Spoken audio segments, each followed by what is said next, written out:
One of the most encouraging books I know is Paul's letter to the Philippians.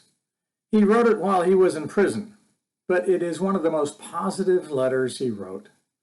I think he was trying to cheer up the believers in Philippi because they were depressed because Paul had been put in prison. The letter uses the words joy and rejoice more than his other letters do. That's partly because Paul was encouraged by the fact that the Philippians were concerned about him. Let's read what he says in Philippians chapter 1, starting in verse 3. I thank my God every time I remember you. He thanks God because God was working in their lives. And by telling them about it, he is indirectly thanking them as well for their willingness to be directed by God. Verse 4, in all my prayers for all of you, he says in verse 4, I always pray with joy because of your partnership in the gospel from the first day until now. That is, they've been supportive of his missionary work all along.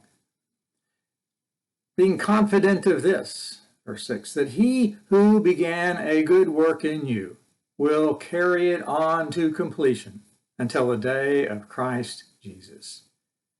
God will finish the work he had begun in their lives. God doesn't give up on any of us. Through good times and bad, God continues to want us to succeed.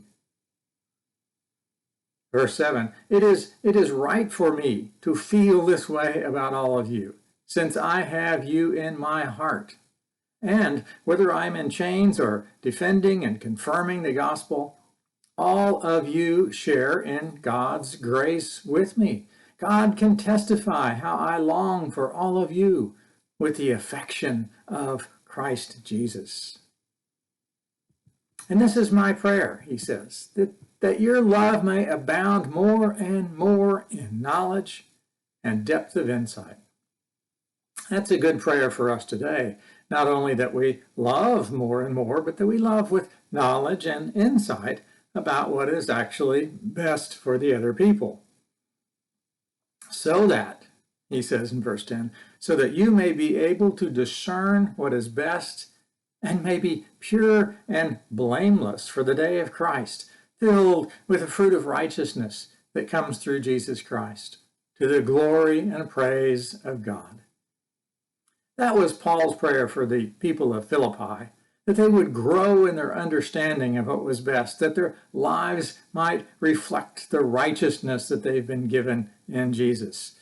And he was confident that God would complete his work in their lives. We can be confident today that God will finish his work in each of us.